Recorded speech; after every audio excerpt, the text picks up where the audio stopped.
kalkınmasına vesile olacaktır. Türkiye zat halimizin üniversitemiz, iş adamlarımız ve milletimizle uyum içerisinde bugün anayasa değişikliğine, Cumhurbaşkanlığı sistemine karşı çıkanların bir kısmı bunu meselenin artısını eksisini bilmedikleri için yapıyor. Bir kısmı da her şeyin farkında oldukları halde bu sistem kendi çıkarlarını bozacağı, kendi foyalarını ortaya çıkaracağı için karşı çıkıyor. Her şeyden önce Türkiye'de rejim değişmiyor. Değişen sadece yönetim sistemidir. Halbuki şu anda yapılan iş yasama, yürütme ve yargı arasındaki ilişkileri yeniden düzenlemekten ibarettir. Kardeşlerim, yeni sistemde yürütme doğrudan millet tarafından seçilen, sorumluluğu da millete karşı olan kime veriliyor? Cumhurbaşkanına veriliyor. Cumhurbaşkanını getirir, Cumhurbaşkanını götürür. Seçimlerde ne olacak? 5 yıl süreyle görev verilen Cumhurbaşkanı milletten başka hiç kimseye hesap vermeden tabii ki anayasa çerçevesinde vazifesini yerine getirecektir. Bu ülkenin istikrar ve güven ortamının 5 yıl süreyle garanti altına alınması anlamına geliyor. Neler yaşadık? Eskiden olduğu gibi her 1,5 yılda ortalama söylüyorum, daha erken de oldu. Bu ülke 25 günde hükümet değişikliği gördü.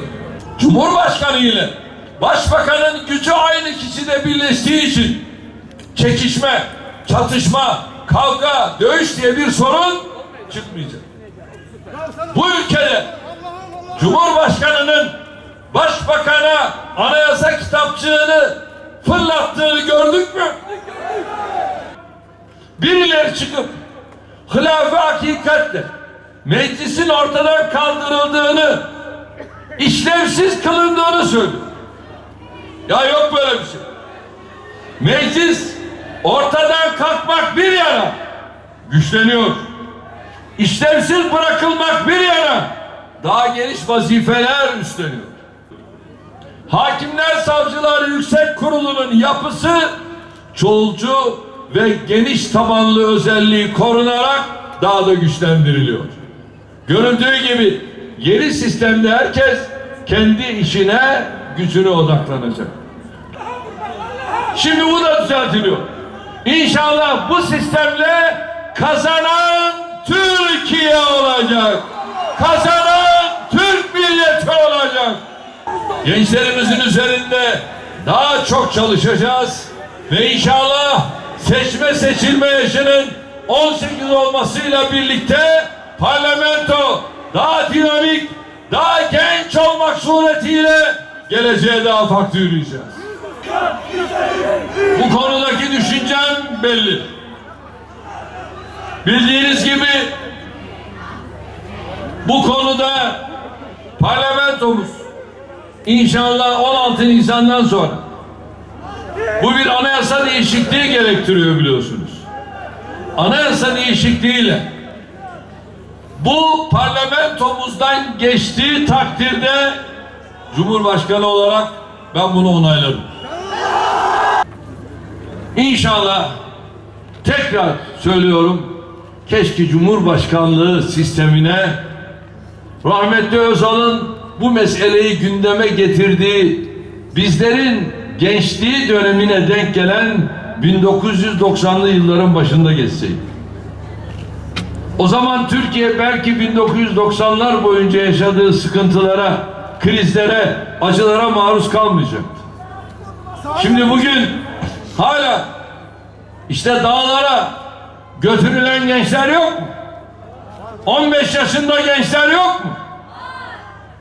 16 yaşında kızlarımız, gençlerimiz dağlara götürülmüyor mu?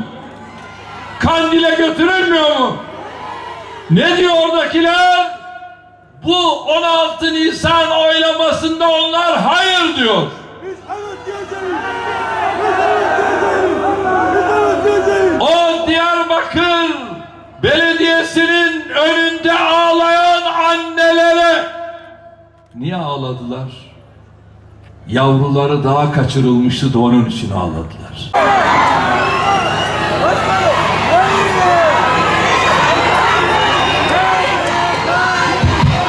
Sayın Cumhurbaşkanım, ilk canlı bağlantımızı Ağam Karamağara Köprüsü ve Karayolu açılışı için gerçekleştiriyoruz. Karşımızda Ulaştırma, Denizcilik ve Haberleşme Bakanımız Sayın Ahmet Arslan. Ramazan abi. Ramazan.